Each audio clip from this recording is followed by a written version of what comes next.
seja muito bem-vindo a mais um episódio especial do Giro 180 Graus Experience. E hoje a gente vai falar sobre um tema super importante: família, culto familiar. Mas antes da gente entrar nesse tema tão importante, tem uma convidada muito querida que mora no meu coração, que inclusive, gente, já anota aí para você seguir no Instagram, @DaninhaHartley, porque olha, vale a pena. Você vai ver momentos especiais de família, as filhinhas dela lindas e maravilhosas fazendo receitas saudáveis.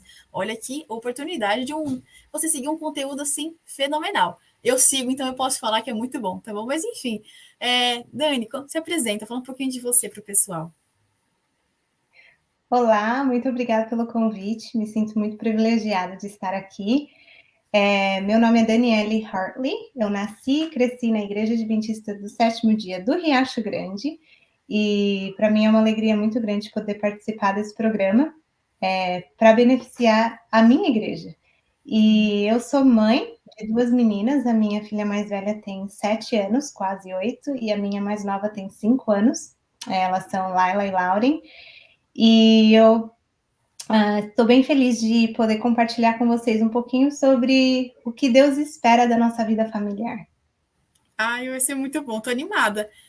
Então, assim, para a gente começar com tudo, qual que é a importância da família para Deus? Primeiro ponto, assim, importantíssimo. Qual que é a sua visão perante isso? Primeiramente, eu gostaria de fazer um disclaimer aqui, que nada daquilo que eu vou dizer vem de mim, tá? Tudo aquilo que eu estou trazendo para vocês vem de praticamente 2 livros.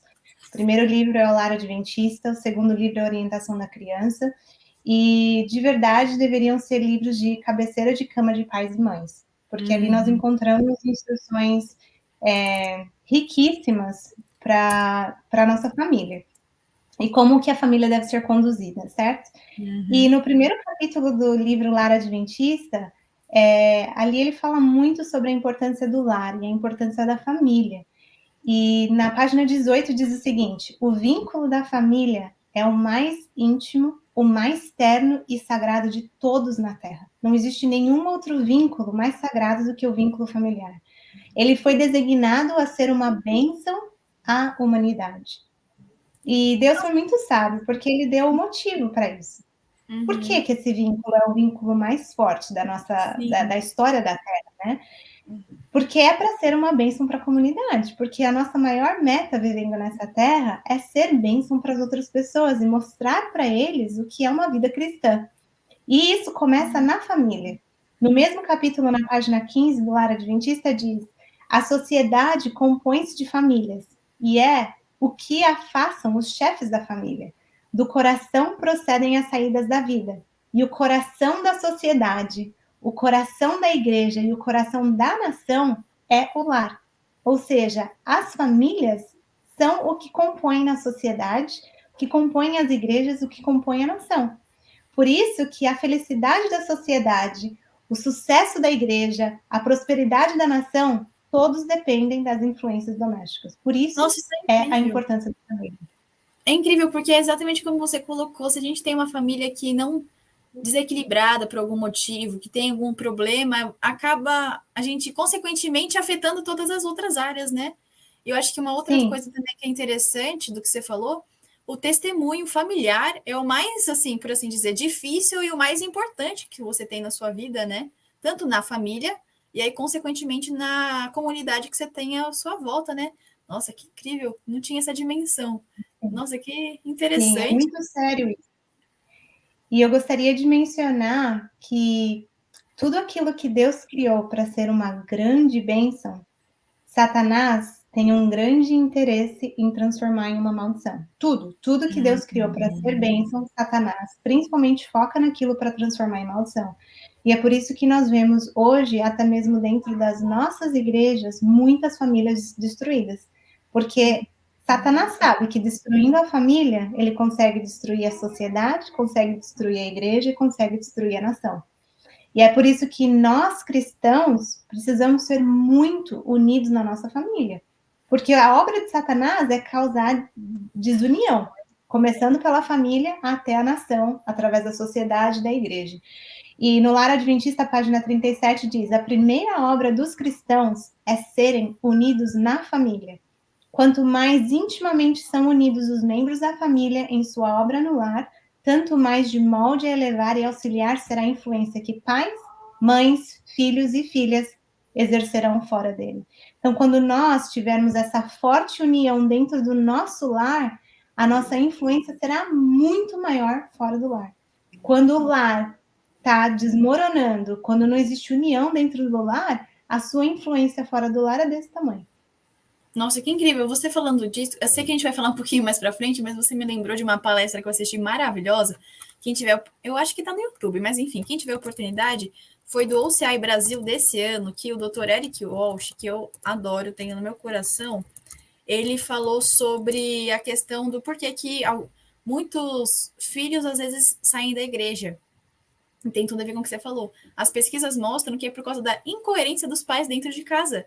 Então, o testemunho nesse sentido que você falou, e no alcance da influência, permanece como sendo o mesmo, assim. Então, é muito forte, é muito interessante, né? E eu acho que aí dentro disso entra aí uma outra pergunta. Ou a gente já entende um pouquinho melhor do que seria o culto familiar, né? Assim, ele seria meio que uma armadura para a gente ter na nossa família para combater isso? Como que você vê essa questão?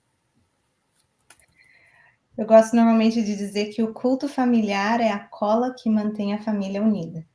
Porque se nós precisamos dessa união para que sejamos melhores influências fora do lar, como que a gente vai manter essa união? E só existe uma resposta de como a gente pode manter essa união.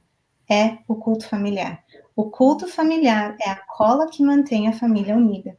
Lar Adventista, página 27, dá o motivo pelo qual a gente tem que fazer o culto familiar. Diz assim: pais e mães que põem a Deus em primeiro lugar na família e ensinam os filhos a considerar o temor do Senhor como o princípio da sabedoria, glorificam a Deus diante dos anjos e dos homens, oferecendo ao mundo o espetáculo de uma família bem dirigida e bem educada, uma família que ama e obedece a Deus e contra ele não se rebela. Aqui nós encontramos os dois motivos. O primeiro motivo é glorificar a Deus, e o segundo motivo, nós podemos ser um espetáculo de uma família bem dirigida e bem ordenada, sendo um exemplo positivo para as famílias que não são cristãs ao nosso redor. E muitas vezes a gente esquece desse poder, dessa influência que a gente tem fora de casa quando negligenciamos o culto familiar. Porque não é simplesmente para o seu próprio benefício. Nós temos uma responsabilidade muito grande com aqueles que nos rodeiam. E a santificação começa dentro do lar. O processo de santificação, ele é individual, mas ele começa dentro do lar. O livro Orientação da Criança 316 diz: a obra da santificação começa no lar.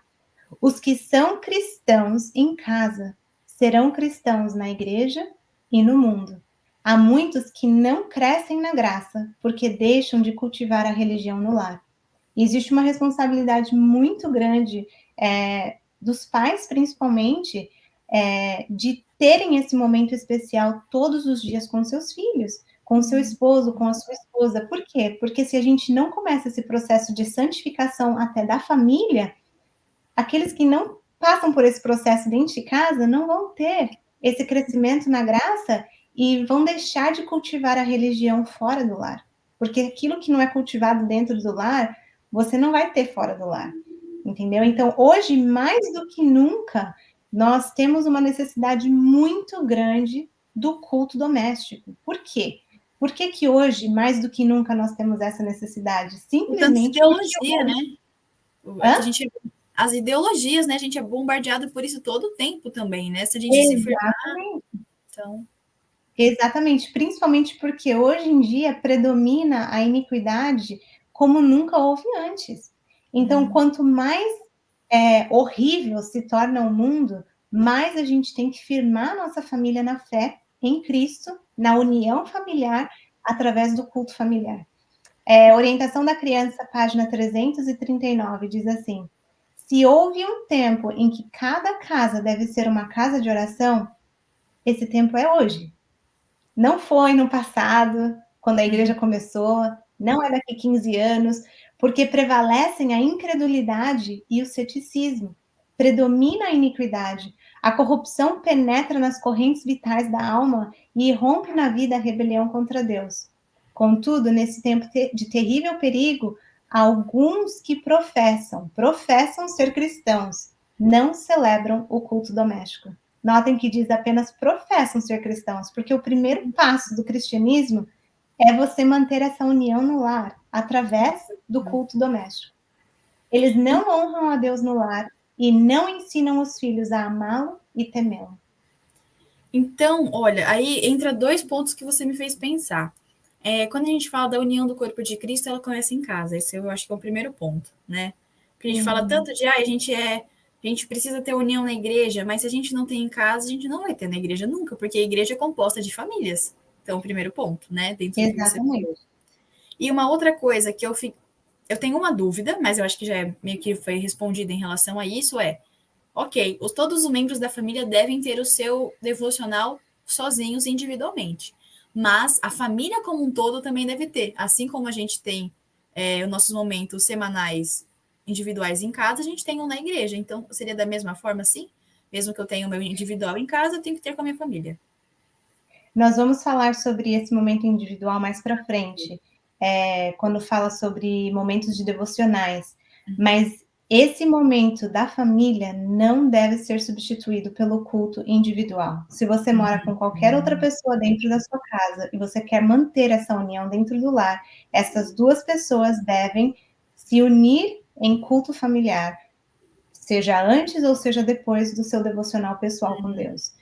E é algo que a gente implementa aqui na nossa casa, implementa desde que as crianças eram bem pequenas, porque elas acordavam normalmente quando a gente estava fazendo o nosso devocional, cada uma recebia o seu livrinho, podia sentar ali do nosso lado e elas começavam a ver fotos. Não conseguiam ler, muitos não estavam nem entendendo, mas era um momento delas com Deus, enquanto a gente estava tendo o nosso momento com Deus, e logo depois nós nos reunimos em família para o culto em família. Então, um não substitui o outro. Existe o seu momento de devoção pessoal, íntima com Deus, e existe um momento de adoração e culto familiar para com Ele.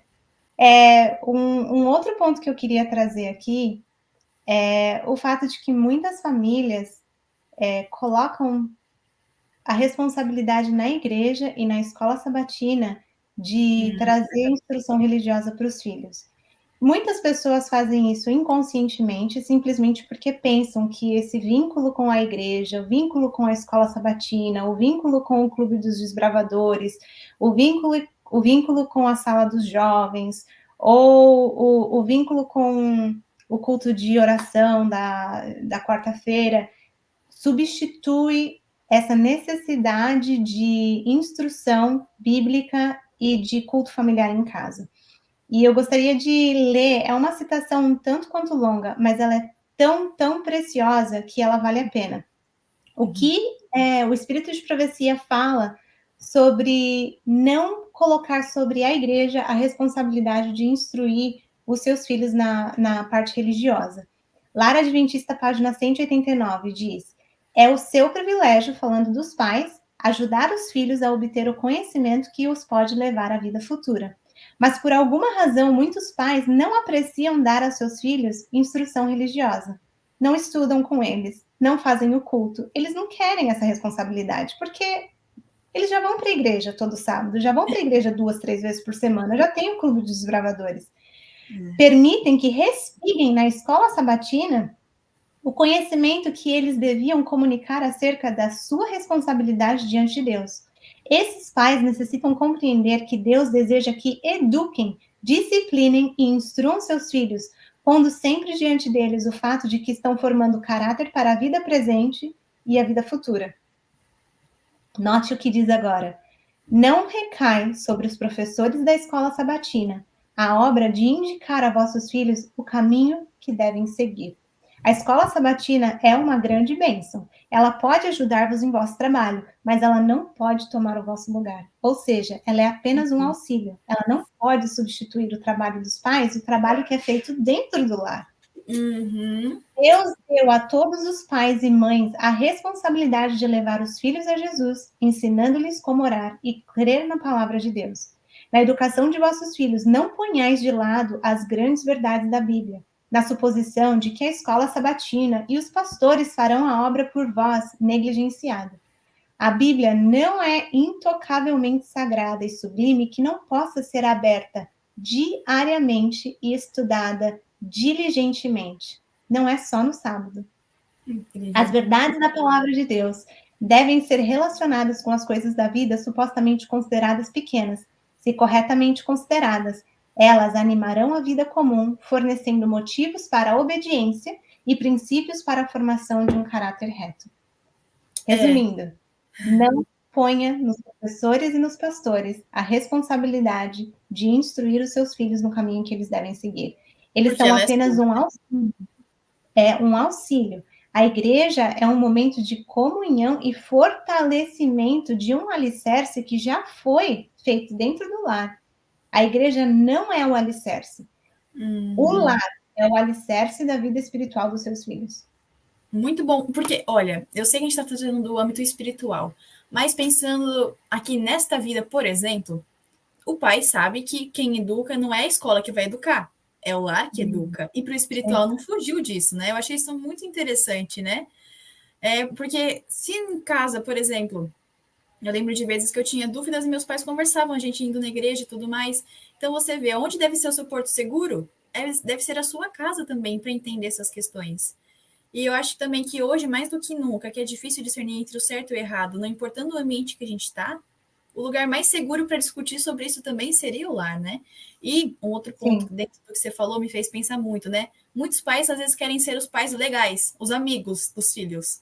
Mas Deus não chamou para ser amigo do filho no sentido de vamos assistir uma coisa que não tem nada a ver com o que espiritualmente deveria ser, né? Então eu acho uma outra coisa interessante para levar em consideração, né? E aí uma outra coisa que me faz pensar, são muitas coisas, né? Mas que eu acho que traz consigo um peso assim, e é um peso que, se a pessoa tem uma família, né, como você tem, é estar consciente de que Deus vai cobrar pela ovelhinha que você tem na sua casa, não é? Então, Sim. os pais serão responsabilizados pelo dano que causaram nos filhos. E muitas vezes os pais, hoje em dia, já estão chorando pelo que aconteceu, mas foi, de certa forma, alguma irresponsabilidade dentro do lar. Não que todos os casos sejam isso, não estou falando que é. Mas, assim, às vezes coisas que a gente fala que aconteceu do filho não estar mais na igreja ou de acontecerem outras coisas, às vezes foi uma questão que faltou acontecer no lar também, né? Então, como você falou, a igreja Sim. não é necessariamente responsável pelo que acontece, né? Sim. Nesse sentido. E olha, Elisa, eu tenho descoberto, assim, conforme as meninas estão crescendo, que eu não tenho o poder de convertê-las. Isso não existe. Nenhum ser humano tem o poder de converter um outro ser humano ao verdadeiro, genuíno cristianismo. Mas eu tenho, pela minha influência materna e pela influência do meu esposo, sua influência paterna, a habilidade de criarmos o ambiente e a circunstância mais propícia para que o Espírito Santo possa mais facilmente falar ao coração delas. Ai, que lindo. E quando nós negligenciamos isso, você está complicando a vida do Espírito Santo, praticamente fazendo isso, porque você não está proporcionando a base para que o Espírito Santo consiga trabalhar no coração delas. E eu sei que um dia elas vão crescer. E é uma realidade muito triste que, como eu fiz más escolhas um dia no passado, elas também possam fazer. Só que uma coisa eu tenho certeza, que esses momentos de culto, esses momentos de estudo em família, esses momentos de adoração nunca serão esquecidos. Inclusive, eu tenho vários amigos, amigas em particular, que têm filhos que não estão hoje onde elas gostariam que eles estivessem espiritualmente. Alguns até ainda estão dentro da igreja, mas daquele jeito, e outros estão completamente fora. Só que essas famílias foram famílias que faziam do culto prioridade na vida deles, desde a primeira infância até o dia que esses filhos saíram de casa. E eu vejo uma diferença muito, muito clara no relacionamento que esses filhos têm com os pais, em comparação com outras famílias que não faziam os cultos. Existe um vínculo familiar muito forte por causa desses cultos, por causa desses momentos diários que não se perde, mesmo quando não existe mais o interesse no âmbito espiritual. Ainda existe esse interesse nesse vínculo familiar. São filhos que ligam para os pais para pedir conselho, filhos que frequentam a casa dos pais, que respeitam os pais, mesmo que não estão na mesma página em princípios e em espiritualidade, existe um vínculo familiar muito forte. E para mim isso é muito importante, porque se um dia elas fizerem más escolhas, estiverem trilhando caminhos que eu não escolheria para elas, eu ainda tenho acesso, sabe? É como se você ainda tivesse um vínculo de família muito forte para você conseguir ser uma influência positiva. Então, assim, o culto familiar não assegura a salvação dos seus filhos, porque é uma escolha pessoal. Mas o culto familiar prepara o ambiente e o coração para que o Espírito Santo possa fazer bem o seu trabalho. Que incrível. Retiro tudo que eu disse então agora. Incrível, Dani. Muito bom. É fantástico. É muito forte isso, porque é um vínculo mais do que só espiritual. Assim, o benefício que eu vejo é muito maior do que somente o espiritual. Embora o espiritual seja o mais importante, ele vai além do benefício espiritual.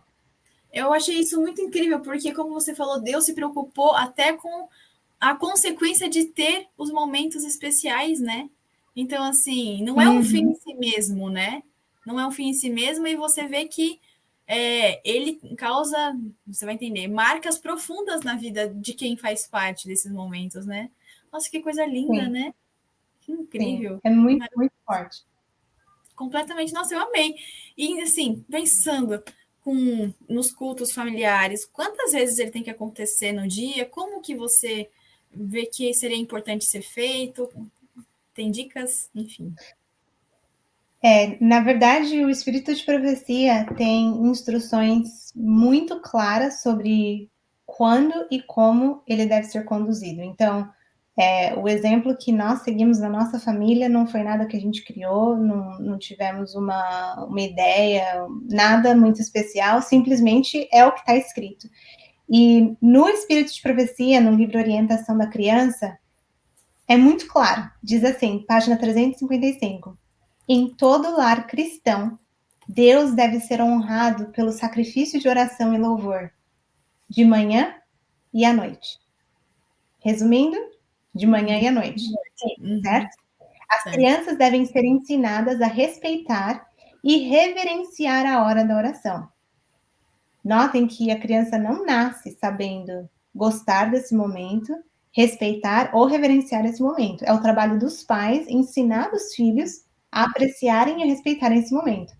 Deve-se ensinar a criança a considerar como sagrados a hora e o lugar das orações e cerimônias do culto público, ou seja, também a igreja, que é uma coisa que eu vejo que tem faltado muito hoje em dia também nas nossas igrejas. Famílias que estão ensinando em casa aos filhos que o momento do culto, o lugar do culto individual e do culto público são sagrados porque Deus está ali. É assim que continua a citação. E ao manifestar-se reverência na atitude e no porte, aprofundar-se-á o sentimento que a inspira.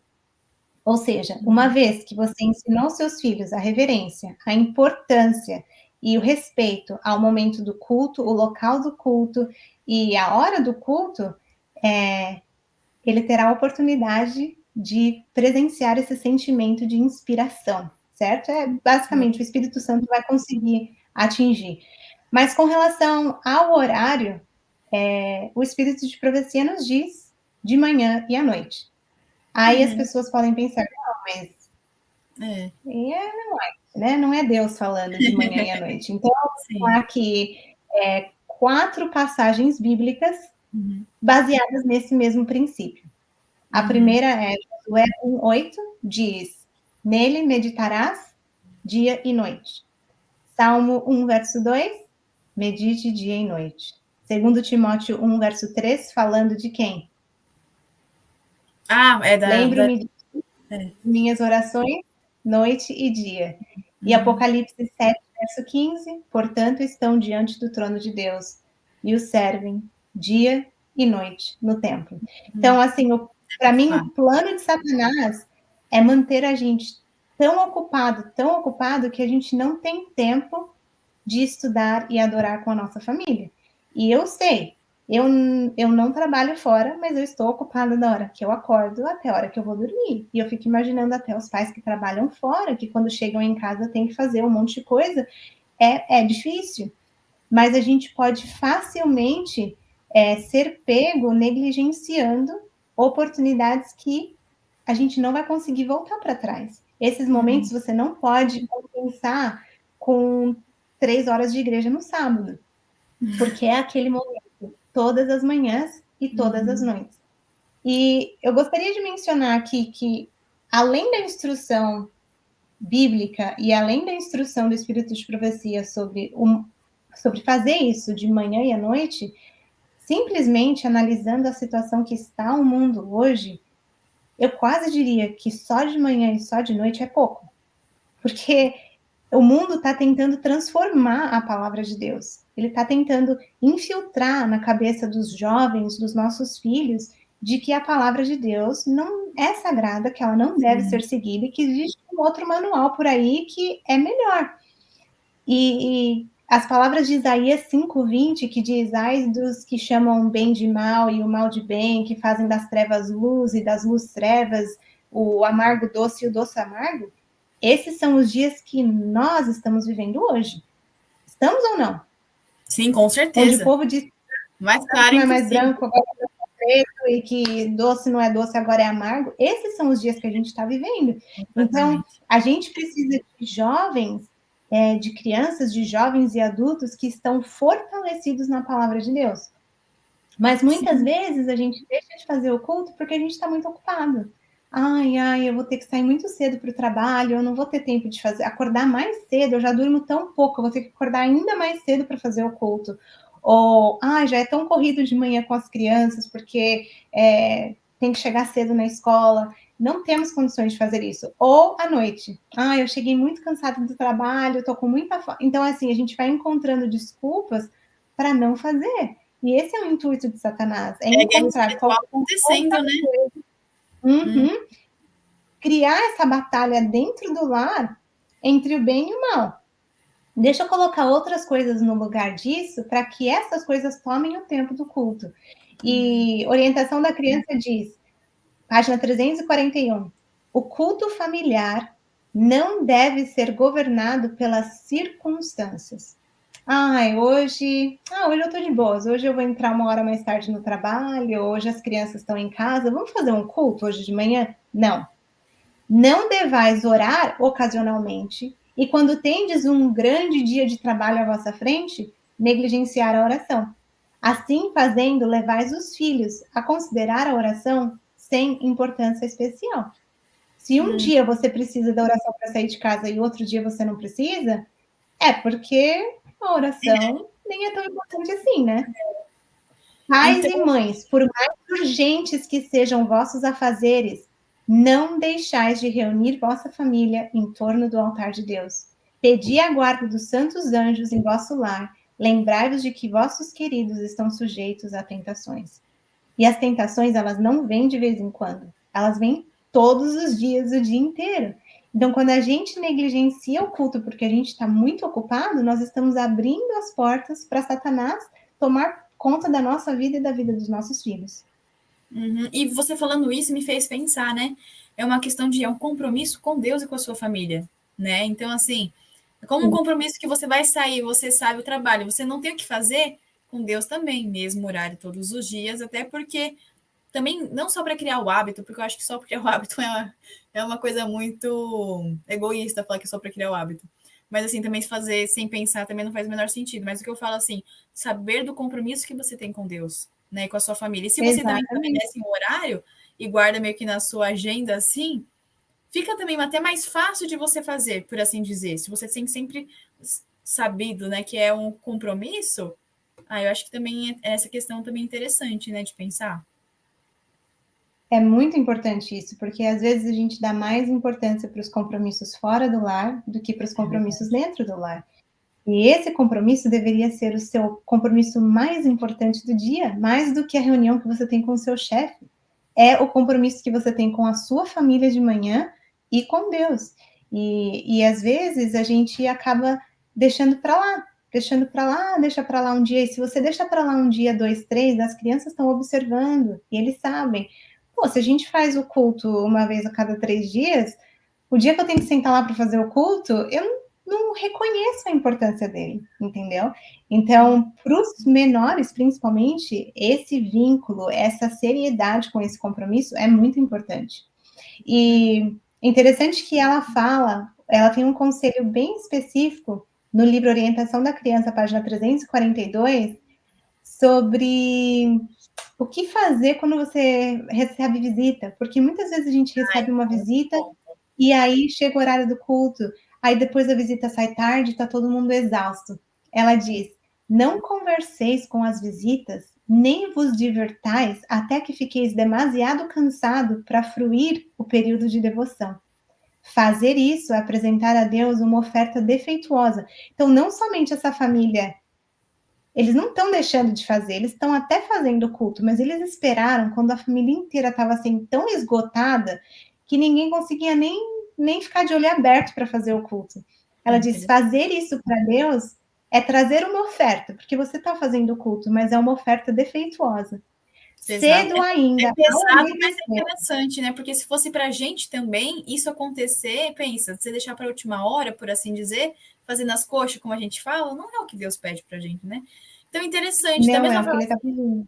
fazendo um paralelo com o sacrifício que era feito lá em Israel, ele queria o perfeito, o melhor que era feito, né? Que incrível! Desculpa que eu te cortei, eu Sim. só achei incrível. Não, não tem problema nenhum. É isso mesmo, ele quer um sacrifício perfeito, ele não quer um sacrifício que já é defeituoso. Ele quer que você esteja no seu melhor espírito emocional, físico e espiritual para oferecer o sacrifício para ele.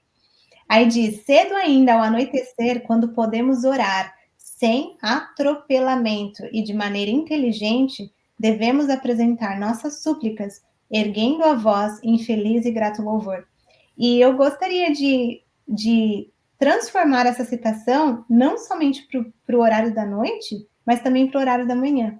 Porque quando a gente dorme mais tempo, fica dormindo, enrolando para levantar, a hora que você senta para fazer o culto, falta 5 minutos para dar o horário de sair de casa. Aí aquela coisa: cadê a meditação? Cadê a meditação? Abre aí a meditação. Abre aí no dia, vamos ler. Quem consegue ler mais rápido? Quem é o que lê mais rápido? Eles perguntam, né?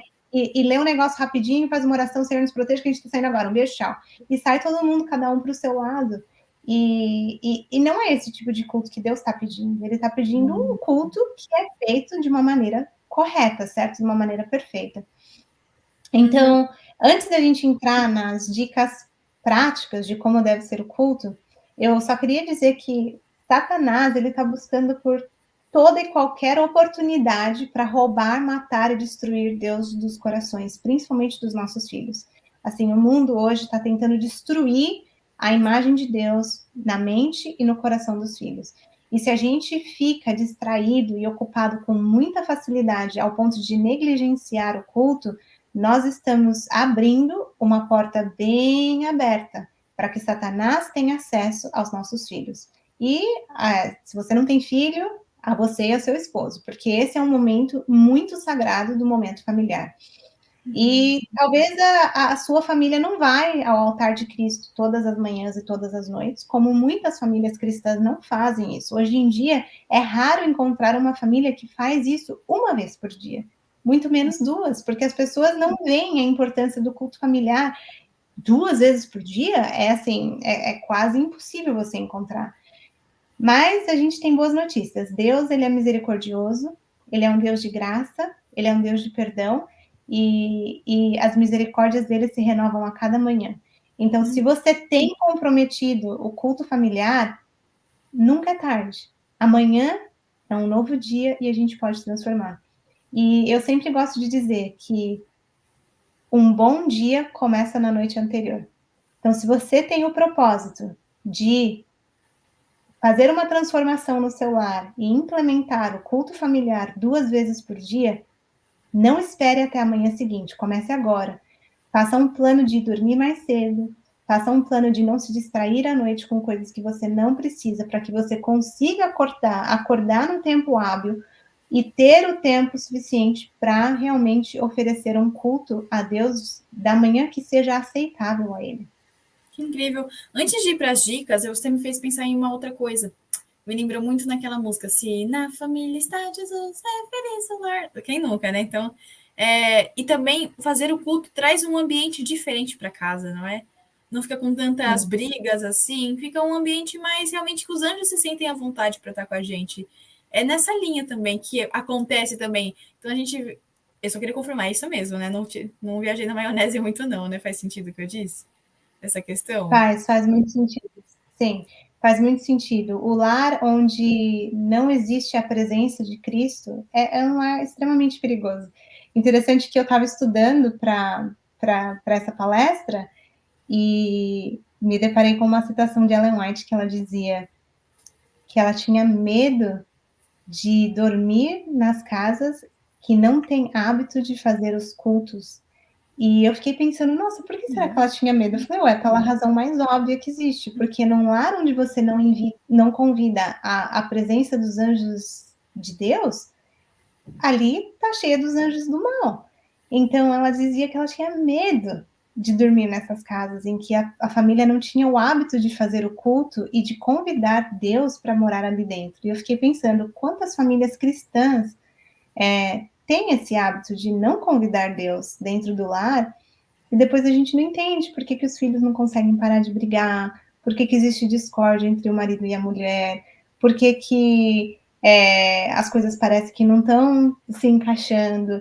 E às vezes o simples hábito de você passar esse tempo 2 vezes por dia em família, em adoração a Deus, algumas coisas vão naturalmente se encaixando.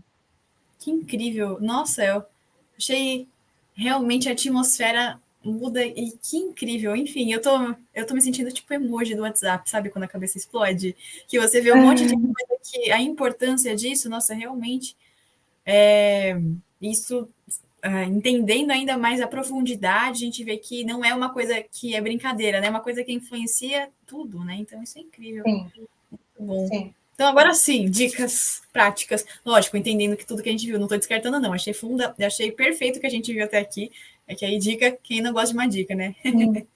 As dicas práticas não vêm de nenhum outro lugar a não ser do mesmo livro, porque o mesmo livro que dá o princípio também dá a praticidade dele. O que eu gosto muito do Espírito de Profecia é isso, porque ele te dá o princípio, mas ele te abre a mente para você saber exatamente como que isso deve ser feito. Então, Orientação da Criança, página 342, diz: o pai, que é o sacerdote da família, deve dirigir os cultos matutinos e vespertinos. Agora, obviamente, na razão que o pai não pode estar presente, a próxima pessoa na responsabilidade seria a mãe, ela deve conduzir os cultos. Continuando a citação, diz: não há razão para que esse não seja o exercício mais interessante e agradável da vida do lar. E Deus é desonrado quando ele se torna sem vida e tedioso. Ou seja, aqui já temos muita informação. O pai deve ser responsável por isso. Na ausência do pai, entendemos que é melhor que a mãe o faça do que não ter. Esse deve ser o momento mais agradável do lar. E muitas vezes a gente faz dele o momento mais o quê? Mais tedioso, né? O momento mais sem vida e mais tedioso. Continua dizendo: sejam os períodos de culto familiar curtos e espirituais. Ou seja, não é porque faz 10 anos que a gente não faz culto em família, que daqui para frente a gente vai começar a sentar lá por 40 minutos de manhã e 40 minutos à noite para estudar. Momentos de estudo e momentos de culto são duas coisas completamente diferentes.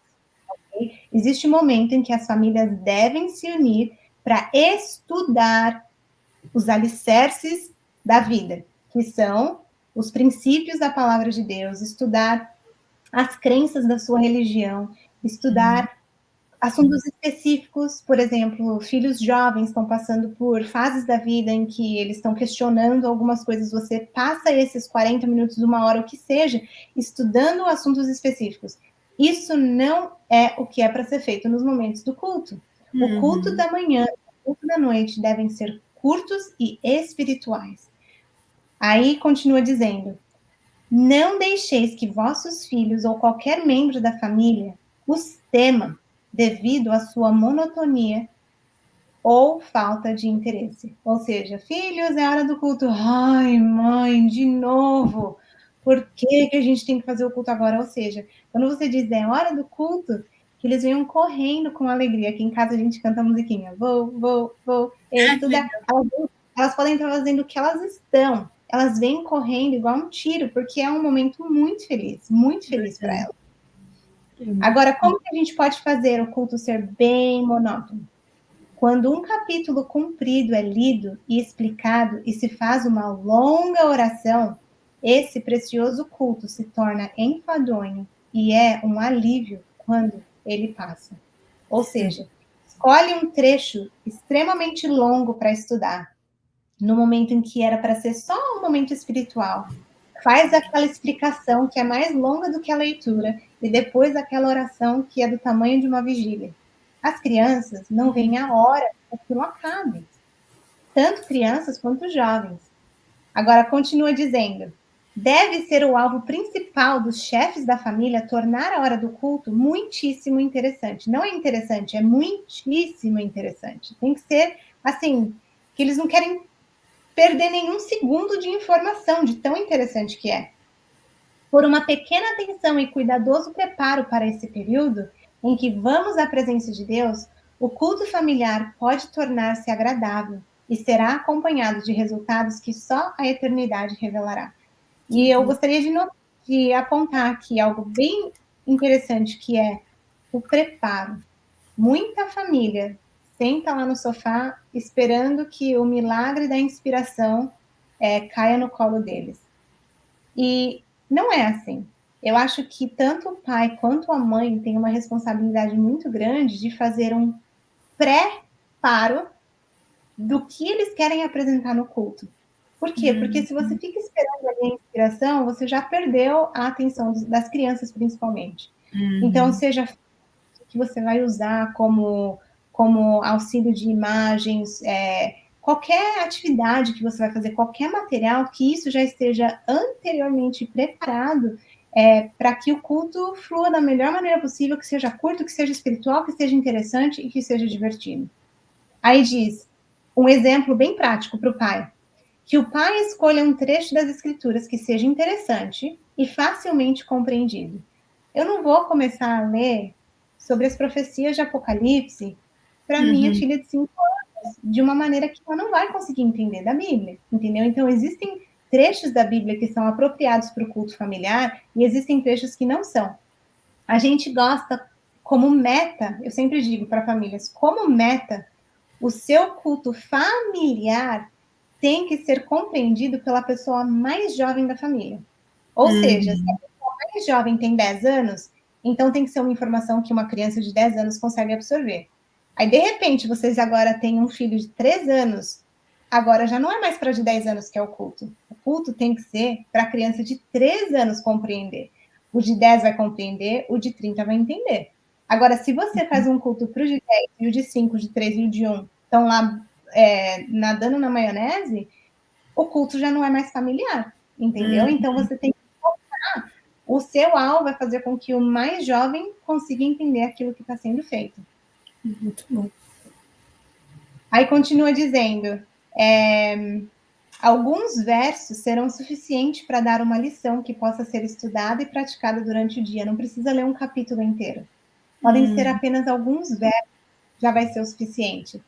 E depois diz, pode-se fazer perguntas, podem-se fazer declarações interessantes. É um momento de diálogo, é um momento em que todos ali podem participar. Não é um sermão, não é um sermonete. Eu já vi famílias em que as crianças tentam fazer uma pergunta e o pai já começa, não.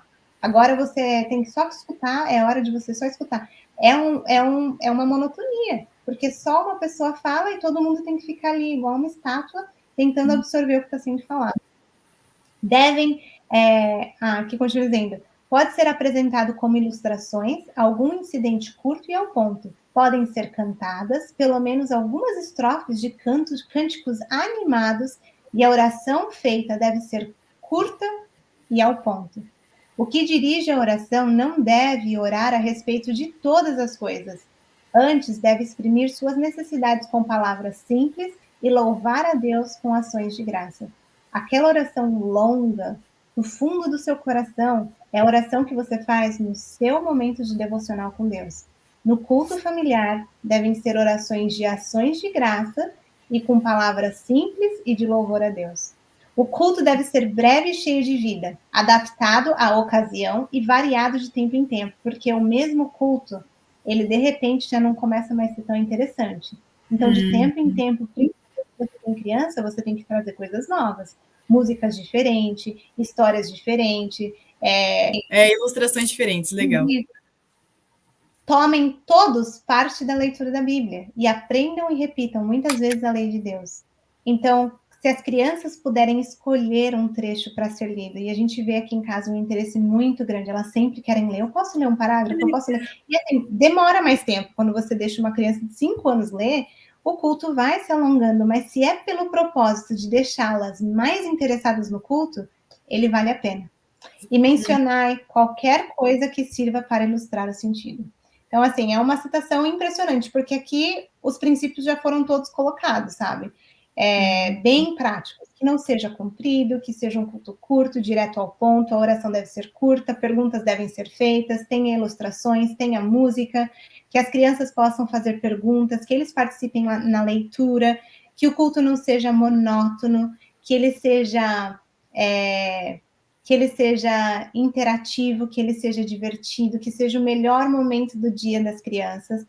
E interessante que a música também é parte da adoração. Muitas vezes a gente.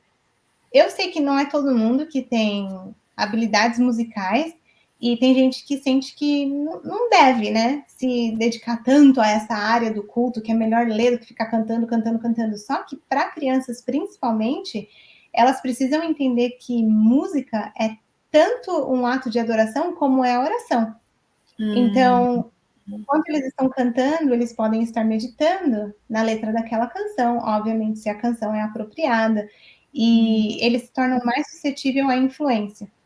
E quando nós permitimos que as crianças participem do culto, existe um senso de que eles também são responsáveis por aquele momento mais importante do dia da família. Ou seja, eles não são apenas espectadores, eles estão participando e contribuindo para que esse momento seja o momento mais rico do dia da família.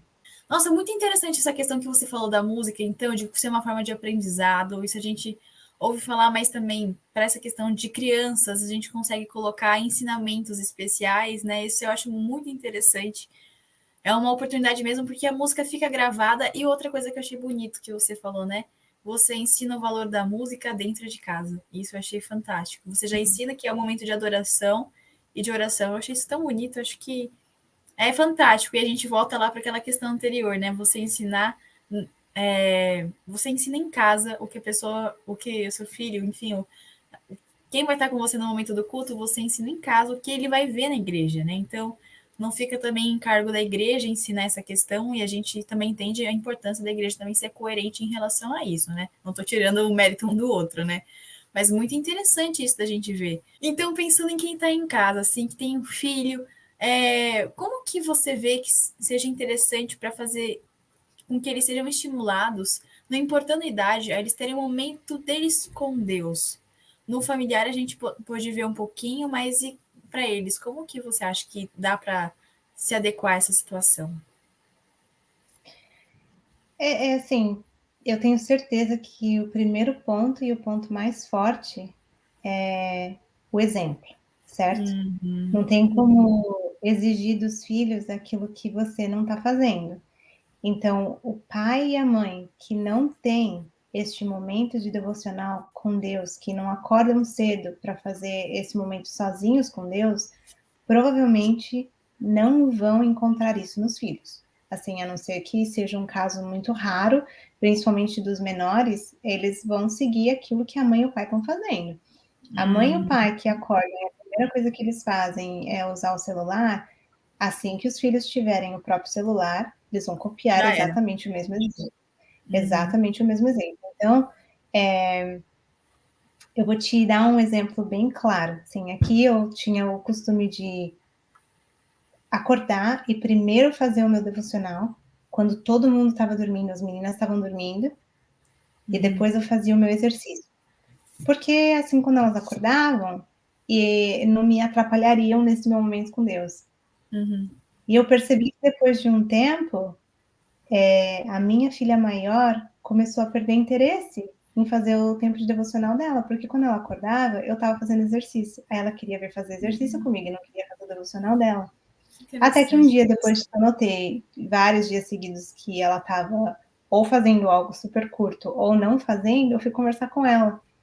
Eu falei, filha, a mamãe tem notado que você não está mais lendo aquele livro que você selecionou para fazer o seu devocional. O que está acontecendo? Ela falou, mamãe, é porque você também não está fazendo o seu devocional. Nossa, que interessante. Sim. Porque eu fazia quando ela estava dormindo, ela não sabia que eu estava fazendo, ou se eu não estava fazendo, ou se aquele dia eu não fiz. E eu falei para ela, falei, filha, a mamãe faz antes de você acordar, porque eu tenho feito ele, a primeira coisa eu faço ele. E eu percebi que o meu exemplo valia muito mais do que o meu incentivo verbal de dizer para ela da importância, de que ela precisava, isso tudo. Então, hoje eu fiz um ajuste no meu horário, para que quando elas acordam, eu estou lá fazendo o meu devocional, porque assim elas saem do quarto delas e elas vão, e quando elas me encontram, elas estão me vendo lá, ou de joelho no chão, ou com a Bíblia aberta, na hora, não tem outra coisa que elas fazem. Levantam, pegam cada uma o seu livro, sentam e fazem o devocional delas.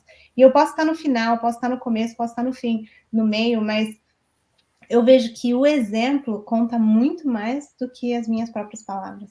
E nós temos instrução muito clara no livro Caminho a Cristo, que fala: consagre-se a Deus pela manhã, faça disso a sua primeira atividade, certo? Caminho a Cristo, página 45. E como que a gente se consagra a Deus pela manhã?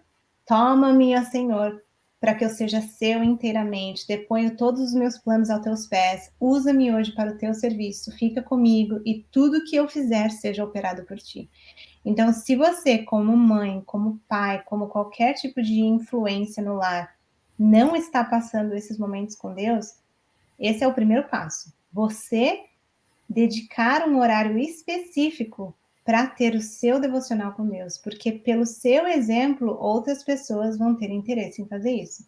E eu vejo que elas se sentem incomodadas quando elas me veem ali fazendo, quando tem o pai fazendo, e elas começam a brincar. Eu percebo assim que elas estão brincando, mas estão se sentindo incomodadas. Eu sei que não é o momento de brincar agora, mas brincar só um pouquinho. Aí elas vêm, mãe, eu posso só brincar 5 minutos? Aí eu venho fazer meu devocional, porque elas estão se sentindo naturalmente incomodadas. A gente não precisa falar absolutamente nada. Incrível. E são super fiéis, assim, super fiéis ao momento de devocional, porque a gente criou desde bebê o hábito de ter esse momento, certo? Então, para elas não é algo que se tornou maçante, é um momento em que elas podem, se sabe ler, sempre ler o que escolhem, eu deixo elas escolherem os livros que elas querem estudar para o devocional. Agora, minha filha mais velha tem o seu marca-texto, que ela já começa a grifar as coisas que ela acha mais interessante, porque ela está tentando copiar aquilo que a gente faz no nosso livro, certo? Quando a gente está lendo. Tento buscar temas que sejam relevantes para a idade dela. Às vezes ela vem com algumas perguntas sobre por que a gente vive desse jeito, por que a gente não faz as coisas desse jeito. Então, eu encontro livros para crianças que explicam isso. Que legal. A gente encontrou livros que ensinam as 28 crenças da Igreja Adventista para crianças, então em linguagem infantil, para ela entender por que eu frequento essa igreja, por que eu sou adventista do sétimo dia. Então, ensinar para eles desde pequenos, o Lar Adventista diz, crianças e jovens devem começar cedo a buscar a Deus, pois os primeiros hábitos e impressões frequentemente exercem poderosa influência sobre a vida e o caráter. Cedo, não só cedo em idade, mas também cedo no dia. Tentar colocar isso como prioridade no dia. Você acordou, mais importante do que você comer é esse momento com Deus. Se o seu tempo está curto, comer é importante, mas esse momento com Deus é ainda mais importante. E o Lar Adventista, página 298, tem uma mensagem muito linda para os filhos. Diz assim: vigiai e orai, e obtende uma experiência pessoal nas coisas de Deus. Vossos pais podem ensinar-vos, podem procurar guiar vossos pés no caminho seguro, mas é-lhes impossível mudar o vosso coração. Aquilo que eu dizia sobre não consigo converter as minhas filhas. Necessitais dar o vosso coração a Jesus e andar na preciosa luz da verdade que ele vos deu. O fato de que vossos pais guardam o sábado e obedecem à verdade não vos assegurará a salvação. Ou Nossa, seja, a incrível. experiência dos seus pais, a religião dos seus pais, não vão te assegurar a salvação. É algo que você tem que diariamente ter uma experiência pessoal nas coisas de Deus e permitir que Deus fale a você diariamente. E é isso que a gente diz para as meninas. É perigoso você começar o seu dia sem esse momento com Deus, porque é ali que você vai ganhar forças para ser mais amorosa com a sua irmã, para ser mais misericordiosa com a sua irmã, para ter vontade de obedecer a mamãe da maneira certa, que é prontamente, com alegria e de maneira completa. É ali que você vai ter amor pelas outras pessoas. Eu falei, então, você pular esse momento do seu dia era como se você saísse de casa sem o seu café da manhã, entendeu? Você vai sair fraco, você logo vai sentir fome de outras coisas. Então, é perigoso começar o dia sem Deus, é o que a gente sempre diz para elas. É fácil Uhum, começar o dia sem Deus e é muito tentador, mas é perigoso. uhum. Nossa, incrível. E você falando isso, trouxe a questão de que Deus trata cada um como indivíduos. Então, a individualidade na família acontece e o coletivo também. Ficou meio viajado o que eu falei, mas o que eu quero dizer é assim, que eu achei interessante nessa questão de que a salvação ainda é individual, mesmo em família. E é uma coisa que às vezes a gente não para pensar nessa questão, né? Então, de que Sim, Deus, ele que converte, isso você falou lá no começo, mas eu achei isso tão incrível, porque em nenhum momento a gente tem esse poder, o poder ainda é de Cristo, e a gente, assim como é fora de casa, que a gente deve ser testemunhas de Deus dentro também. Nossa, eu acho que é uma beleza muito grande, é um desafio também, eu acredito que sim, mas assim, existe uma beleza nisso tão rica que eu acho incrível, nossa, muito lindo pensar é. nessa questão e, E né, sabe, tudo que engloba. e sabe que querer converter as pessoas não é um problema só de mãe e pai. Assim, a gente tem o desejo de converter qualquer pessoa que a gente ama Sim. para Cristo, porque a gente quer viver com essa pessoa para sempre. E eu já tive esse sentimento muitas vezes com relação a amigos e a familiares, mas quando é o seu próprio filho, parece que é um sentimento ainda mais aguçado, porque é muito triste pensar em um dia você chegar a Deus e não poder trazer os filhos que Deus te deu, né? Porque, como diz, eis-me aqui com os filhos que tu me deste. Seria um sentimento muito, muito, muito vazio do meu coração de não ter essa oportunidade. Então, é muito forte esse desejo de querer converter os filhos. E a única maneira que você pode fazer isso é joelho no chão e pedindo para o Espírito Santo fazer o trabalho dele, porque a gente não consegue. Uhum. Nossa, isso é incrível. O que a gente vê fora se aplica para dentro de casa. Eu achei isso maravilhoso. E, ok, a gente viu então a importância do exemplo de ter um ambiente que seja o céu dentro da nossa família. A gente também viu que o culto familiar é para ser algo especial, não maçante, né? E pensando nisso, como que é o momento de recreação para famílias não importando a idade? Como que você vê essa questão acontecendo? Olha, a recreação é muito importante para crianças e para jovens e para adolescentes, inclusive não somente para as crianças, mas até os adultos precisam de recreação. E, aliás, o Lar Adventista fala sobre a recreação até para os adultos, fala, é preciso revelar cuidado no que respeita à regularidade das horas de sono e de trabalho. Precisamos ter períodos de descanso, de recreação e de contemplação. Novamente, o momento de culto. Os princípios de temperança têm mais vasto alcance do que muitos pensam, ou seja, a recreação não é só para os filhos, não é só para crianças e jovens. Adultos que trabalham precisam ter regularidade no sono, no trabalho, nos momentos de adoração e nos momentos de recreação. Mas eu gostaria de trazer um ponto aqui, antes de dizer sobre quais tipos de recreação é ideal, sobre a importância da recreação para os filhos. Muitos pais acabam cumprindo as palavras de Efésios 6, verso 4, dentro do lar. Pais, não provoquem a ira dos seus filhos. Qual é uma maneira que nós, pais, podemos provocar a ira dos nossos filhos? Uma das maneiras mais práticas é não estar disponível para elas. Tá? Então, existem pais ausentes que causam danos tremendos para os filhos, pais que nunca estão em casa. Só que existem hoje em dia muitos pais ausentes que estão presentes. Ou seja, eles estão fisicamente dentro do lar, mas eles estão ausentes emocionalmente e mentalmente com os filhos. Não existe uma conexão. Por quê? Porque esse momento de recreação, esse momento de brincar, esse momento de interação com os filhos, passou a não ser mais a prioridade de muitos pais. E muitas famílias se envolvem demais, até mesmo com boas responsabilidades.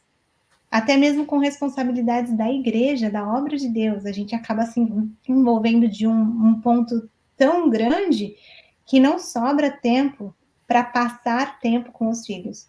E eu vejo que, infelizmente, o celular hoje em dia é um dos desafios muito grandes, porque principalmente para os pais que passam o dia inteiro no trabalho sem poder ver as coisas que traz diversão para eles quando chegam em casa. Os filhos esperaram o dia inteiro por aquele momento, mas o pai também esperou o dia inteiro por aquele momento sozinho com o celular. E o filho e o celular acaba se tornando uma batalha, e muitos acabam escolhendo o celular ao filho, ou a televisão, o filme, outros amigos, e os filhos acabam sendo negligenciados nesse ponto. Deus quer que nós brinquemos com os nossos filhos. Eu não sei, assim, exatamente qual é a sua disponibilidade, mas que seja uma vez por semana, uma vez por dia, alguns minutos por dia. Você tem que ver aquilo que funciona melhor para você, mas a gente precisa ser intencional. Por quê? Porque se você fica esperando por um momento livre para brincar com os filhos, ele não vai chegar. E eu digo por conta própria. Aqui em casa, se eu espero brincar com elas quando eu tenho um momento livre, a gente nunca brinca. Porque o trabalho do lar, ele não acaba. Ele não tem fim. Eu tenho coisas, numa lista de coisas que eu tenho assim para fazer, já faz 3 meses que eu não consigo chegar nelas. Entendeu? Então, quando eu tenho esse momento livre, eu vou dar prioridade para o quê? Por isso que a gente tem que ser intencional, de ter este momento de recreação com os filhos. Agora, sobre qual tipo de recreação podemos fazer, podemos ter com os nossos filhos, podemos escolher para os nossos filhos, o Espírito de Profecia é muito claro sobre quais tipos nós deveríamos escolher. No Lar Adventista, capítulo 80 e capítulo 82, ambos falam muito claramente sobre isso. Eu trouxe alguns pontos, mas eu recomendo que toda a família passe tempo meditando nos capítulos de 80 a 82. O 81 também tem bastante coisa que fala sobre a recreação, como que o cristão deve escolher a sua recreação. Então, antes de falarmos sobre recreação, o Espírito de Profecia, ele dá claramente a separação e a definição do que é recreação e divertimento. Porque muitas vezes a gente pensa em recreação como um momento só divertido. Não. Sim. A recreação, na verdadeira acepção do termo, ela tende a fortalecer e a construir. Por isso que ela se chama recriar, certo? Então, ela reconstrói, ela fortalece. Então, a recreação nos afasta dos nossos cuidados e ocupações usuais e proporciona descanso ao espírito e ao corpo, e assim nos habilita a voltar com um novo vigor ao sério trabalho da vida. Isso que é recreação, é você se desligar daquele momento sério para você ter descanso físico, descanso mental, descanso ao espírito para você poder voltar revigorado. Agora, o divertimento, por outro lado, ele é procurado com o fim de proporcionar apenas prazer. E muitas vezes divertimento é levado ao excesso, absorvendo energias que são necessárias para o trabalho útil e dessa maneira se revela um estorvo ao verdadeiro êxito da vida. Ou seja, em busca de recreação, muitos saem da recreação e vão somente para o divertimento, onde você acaba saindo do divertimento até mais sugado do que quando você entrou. Você já, por alguma vez, você já foi numa viagem que era supostamente suas férias, e quando acabaram essas férias, você sentia que você precisava de férias para se recuperar das férias? Já aconteceu de chegar acabado, né? Eu sinto que é mais ou menos algo assim, entendeu? Que você tem esses momentos em que você supostamente está pensando em revigorar o corpo, mas não acontece, e isso só te suga, vai sugando, sugando, ao ponto de que quando você volta, você está mais acabado do que quando você começou. Então, a gente tem que entender que recreação e divertimento são coisas completamente diferentes, no ponto de vista espiritual, certo?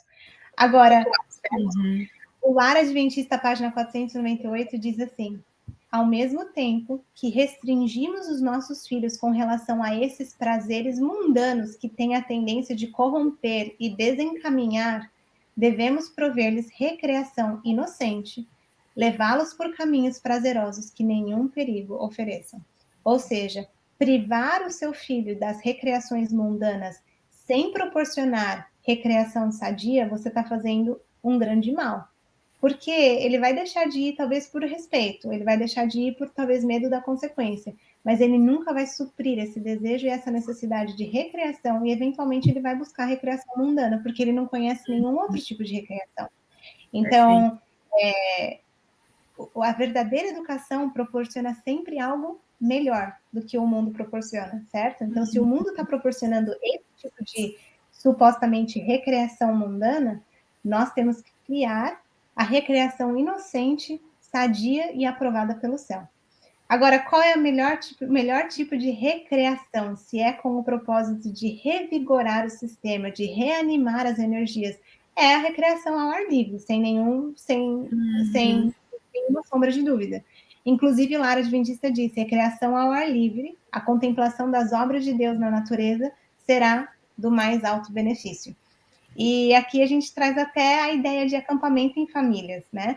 Que o Espírito de Profecia fala claramente sobre a importância de que várias famílias que vivem numa cidade ou vila devem se unir e deixar as ocupações que as têm sobrecarregado fisicamente e mentalmente e fazer uma excursão, uma viagem para o interior, ao lado de um agradável lago ou num formoso bosque onde o cenário da natureza é belo.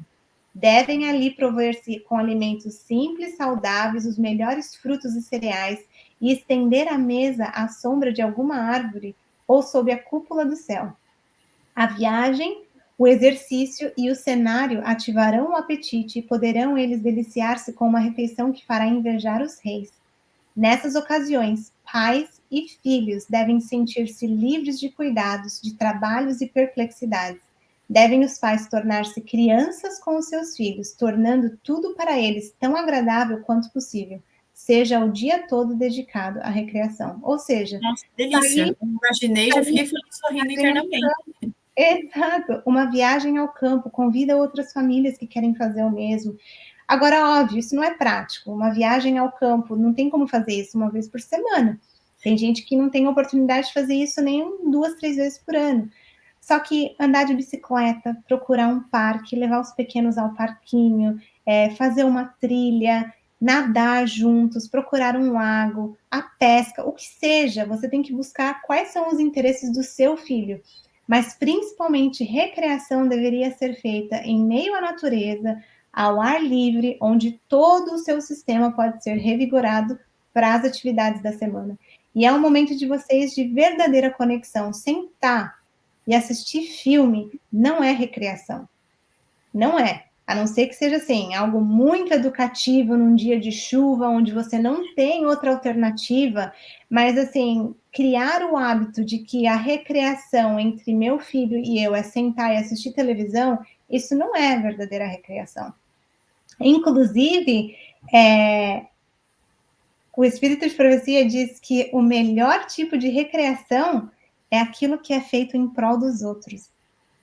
Lara Adventista, página 506, diz: nenhuma recreação apenas proveitosa a si mesmo se revelará uma bênção tão grande às crianças e jovens como a recreação que os faz úteis aos outros. Entusiastas e impressionáveis por natureza são prontos a corresponder à sugestão, ou seja, nós temos que buscar oportunidades de trabalhar juntos com os nossos filhos de uma maneira divertida e de recreação em benefício a outra pessoa. O que pode ser isso? Pega um jardim de uma velhinha que está lá abandonado, juntos, arruma o jardim dessa pessoa, faz na cozinha algum prato juntos para levar para casa de uma família que está precisando. sim, são maneiras não somente de abençoar outras pessoas, mas maneiras de manter a família também unida e uma recreação super sadia, porque o Espírito de Profecia diz: o melhor tipo de recreação é aquilo que é feito em prol do benefício de uma outra pessoa. E eu vejo que Deus tem assim, muitas dicas sobre recreação, aquilo que pode ser feito, aquilo que não deve ser feito. Eu não vou entrar no mérito daquilo que o Espírito de Profecia lista claramente que não deveria ser feito, porque está lá escrito e cada um pode ler. Mas ideias daquilo que pode ser feito. Sai para andar de bicicleta com seu filho, sai para fazer uma caminhada, sai para fazer uma trilha, uma caça ao tesouro na natureza, procurar identificar plantas, procurar identificar insetos, animais, vai para um parque, joga bola com seu filho, joga um frisbee com seu filho, procure oportunidades para, ao invés de ir para o shopping, vai para o parque, ao invés de ir para um parque de diversões, vai para uma praia, fazer uma cachoeira, alguma coisa que envolva a natureza, que envolva menos distração mundana e mais alimento natural, para que você consiga ouvir a voz de Deus e se aproximar mais do seu filho sem toda a distração que o mundo está proporcionando hoje. Nossa, eu achei isso incrível, porque me faz pensar e voltar realmente às origens, né? O que faz a gente voltar às origens é o que nos faz descansar. Ah, que lindo, que incrível, né? Nossa, eu tô amando, menina. Tá show de bola. Muito bom. Sim.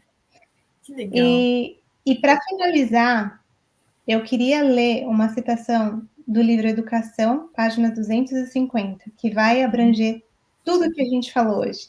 Diz assim: é o plano de Deus que os membros da família se associassem no trabalho, no estudo, no culto e na recreação, sendo o pai o sacerdote da casa e pai e mãe os professores e companheiros dos filhos. Deus quer que nós trabalhemos juntos, principalmente em prol do benefício de uma outra pessoa. Deus quer que a gente passe tempo estudando assuntos específicos, aprofundando nesses assuntos para criar um alicerce nos nossos filhos. Deus quer que a gente faça culto 2 vezes por dia, um culto que seja sagrado e aceitável a Ele. Mas Ele também quer que a gente faça esses momentos de recreação com os nossos filhos, porque a recreação ela é tão importante quanto o trabalho, quanto o culto e quanto o estudo. Porque sem esses momentos de recreação, a gente não tem essa oportunidade de conexão forte, principalmente com os filhos mais novos, que precisam de brincar e de se recriar e se divertir para o próprio desenvolvimento da criança. Sim, uau. Nossa, Dani, que incrível. Esse bate-papo abrangeu todas as áreas assim do que é família, né? Nossa, que coisa, que especial. E assim, últimas palavras, tem algo que além disso você fala, nossa, tem isso é importante, também se não tiver tá tudo bem. Só para fechar assim com chave de ouro. Nossa, Não, eu acho que eu só gostaria de fechar com uma citação do Espírito de Profecia que fala sobre quando que nós devemos começar a trabalhar em prol dos nossos filhos, né? Orientação da Criança, página 366, diz: os eventos vindouros estão lançando suas sombras sobre o nosso caminho. Ou seja, eles estão cada vez mais próximos, a gente já consegue ver a sombra deles.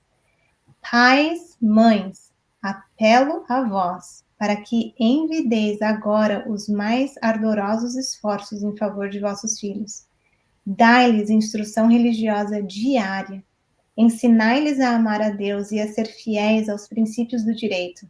Com fé elevada e fervorosa, dirigida pela influência divina do Espírito Santo, trabalhai agora. Não o adieis um dia e nem uma hora sequer. Ou seja, se você se sente que você está falhando, que você foi falha com relação à instrução bíblica, à recreação dos seus filhos, a esse momento de devocional, esse momento de culto familiar, ainda tem esperança, mas não adie nem um dia e nem uma hora sequer, porque os eventos finais estão já colocando sombras no nosso caminho.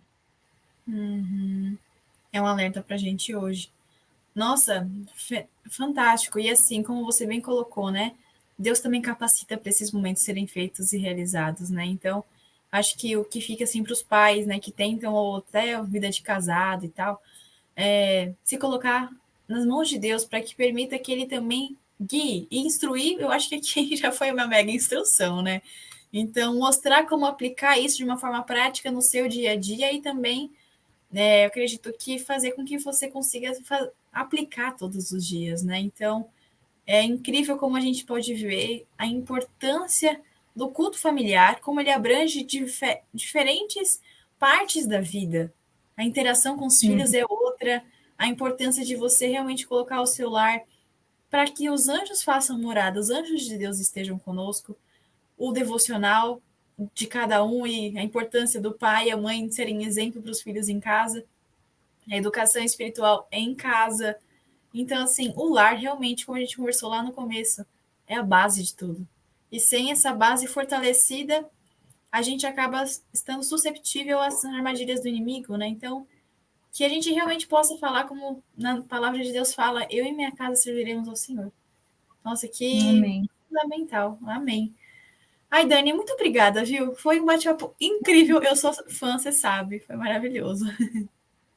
Eu que agradeço pela oportunidade, é sempre uma bênção muito grande poder rever esses princípios, poder estudar e fazer mudanças também na nossa casa, baseados nas instruções que Deus deixou para a gente. Então, para mim também é sempre uma grande bênção, e eu espero para que seja uma bênção para vocês, que todos aqueles que estiverem assistindo tenham o coração bem aberto para que Deus os impressionem com mudanças que a gente precisa fazer. Toda família pode fazer mudanças. Uhum. Sempre existe uma oportunidade de melhorar em algum âmbito familiar. E que a gente possa ter essa sensibilidade para ouvir a voz de Deus, direcionando para quais mudanças a gente precisa fazer. Amém, perfeito.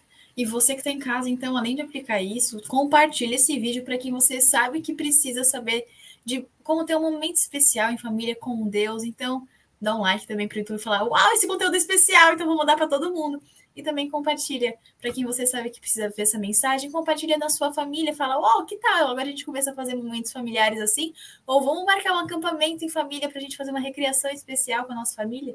Enfim, um pouquinho do Giro 180 Graus Experience para você. A gente espera que tenha dado uma mudança de 180 graus na sua vida esse bate-papo também. A gente se vê no próximo bate-papo especial do Giro 180 Graus Experience. Tchau, tchau.